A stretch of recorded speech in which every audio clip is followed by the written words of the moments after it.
So this may look like a shameless rip-off of Sharky's first slide, and it is. Can anybody tell me what this says? Yay! 10 points for you. So it says SydJS, and it actually has relevance to what I'm going to be talking about today. So my name's Simon, and I'm going to be talking about internationalization, or I18n for short. So what is internationalization? Internationalization is basically taking your applications and making them work in other languages. I'm guessing most of you, when you write your applications, you're writing them for English. This is basically the process of taking them and making them available in other spoken languages. Not computer languages, spoken languages. Sharky also kindly added a title for my talk today, which suggested that I knew what where I18n came from, and at that point I didn't. So I did a quick search and came up with this. I don't know if it's legit, but it's a good story. So apparently you take the I from the front, the N from the back, and the 18 characters in the middle become 18. So why do you care about internationalization? So this is the main reason. If you're looking at the world's population, and then you take English native speakers, you're going to get about 4.8% of the population. The other 95% speak something else as their native language. Even if you look at Mandarin alone, it's 12.4%. So if you're writing applications and you want to get a broader audience, internationalization could be a really good place for you to start.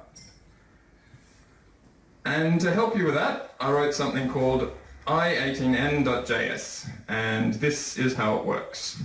So we have the main method, and you pass in the string that you're wanting to translate, and it gives you back konnichiwa.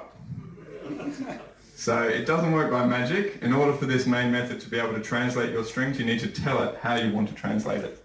You do this with the add method. So the add method works something like this. You're basically passing in a list of values, and on the left-hand side you have the keys, and on the right-hand side you have the translations. Cool. And once you've done that, you can start translating your text. So that's pretty simple, and I suspect that a lot of you are probably thinking, that's worth about 3 lines of code. And you'd be right. So now I'm going to talk about some of the more advanced features of I18n.js, first of which is pluralization. So pluralization is taking the singular form of a word and make it into the plural form of the word. For example, 1 apple becomes 2 apples. 1 car becomes 2 cars. So we're just adding an S, right? Unfortunately, it's not that simple. 1 person becomes 2 people, and 1 fish is still 2 fish. And these are all obviously one-word examples. When you get to whole sentences, it gets even more complex. So this is something that I picked up off the top of my LinkedIn account the other day. And for those of you at the back, it reads, 8 people have new connections. So that's obviously in the plural form already, because we're dealing with 8 people.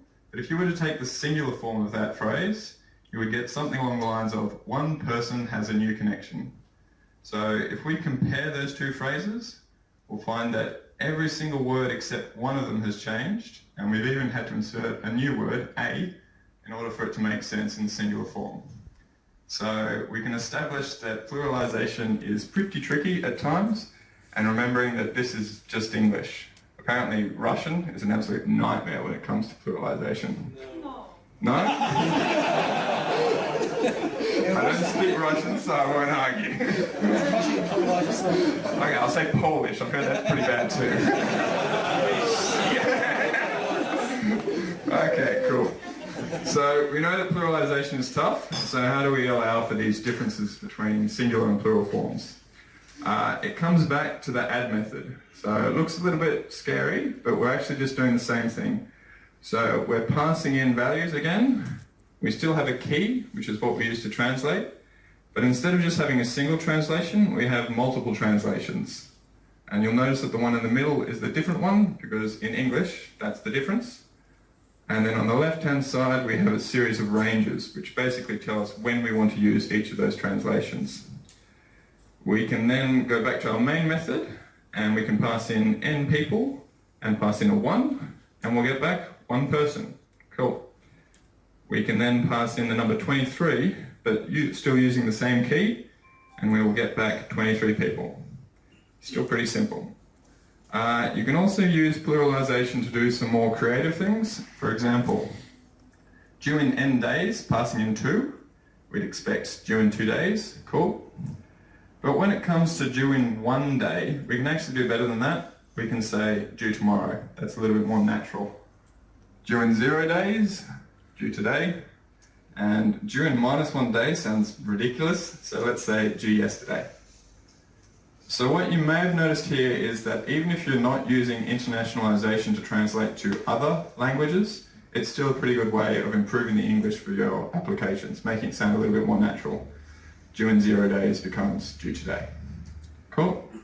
None of you probably appreciated how hard it is to do these things on like Facebook. Cool. The next thing that I want to talk about is formatting. So quite often in your applications you want to put output text like this. Hi Sharky, welcome back. And the classic way of doing that is using string concatenation. So hi, add in their username, welcome back. This presents a few problems for internationalization because even if I was to translate the hi and the welcome back, I'm making a lot of assumptions about the order of the words in other languages. So in other languages it might be the complete other way around, so it would be like us saying, welcome back Sharky, hi, which doesn't sound great. So it works like this. You still pass in a string at the beginning, and then you also pass in a formatting object, and it uses string interpolation to basically replace that thing inside the squiggly brackets with a value that you're passing in the formatting object. Providing these two things match up, you will get the expected output. Hi Sharky, welcome back. Cool. The final thing that I want to talk about is contexts. So the most common case for using context is doing gender-sensitive translation. So often on Facebook you see stuff like Jane likes her post or Jim likes his post. So that's obviously aware of the gender of the person that's liking their stuff.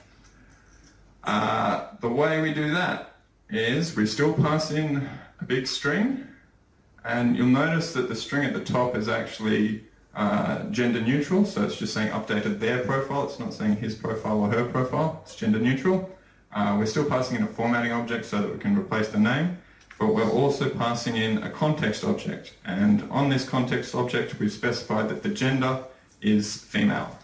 And so that will give us our string, which is Sharky updated her profile, hey, which is what we wanted.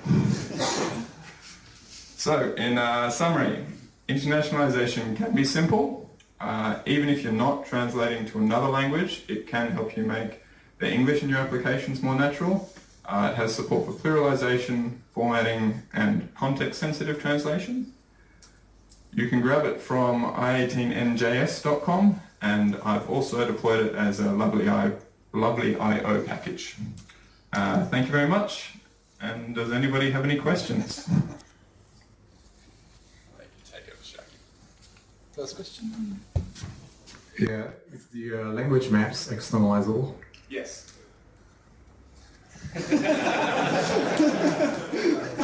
Yes, so obviously in all of these examples I've actually hard-coded the language mapping, but in reality what you're much more likely to do, in fact what I've always done, is you download a JSON file that is specific to the language that you're wanting to serve up, and you're just calling the add method and passing in the result from that JSON object. Any more questions? Yep, and then back, Steve. I'll give a shout. So, does this deal with multiple translations within the same language?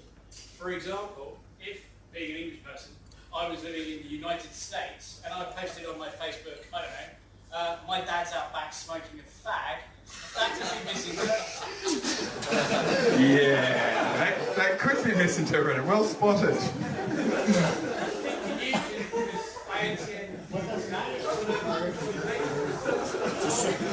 So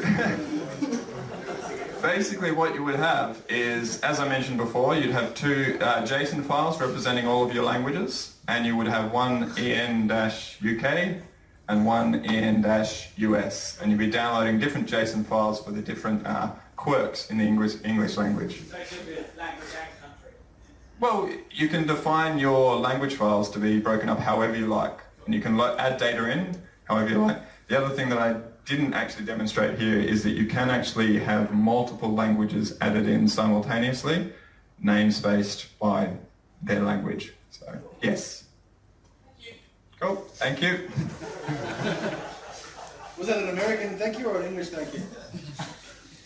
Any more questions? I think we got one more at the back. Can you shout? Yeah, does it handle pluralization of multiple things? So like 6 people have 8 new connections. Can you have I'm going to invite you to my GitHub page so you can add that in. Thank you very much. That's a good feature.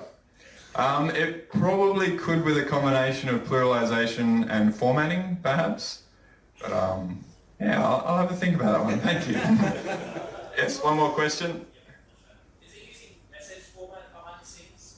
As far as I'm aware, a message format supports like double pluralization or basically arbitrary amounts of pluralization and simple translation. No, it's not. It's just fairly simple. The objective of me writing this, there are other internationalization frameworks out there for JavaScript. Some of them are really simple and not very good. Some of them are really complex and really powerful, but complex. And so the objective here was to try and make something that was fairly simple and would cater for 99% of the cases out there. One last question? No? We got thanks Simon, please. Thank you.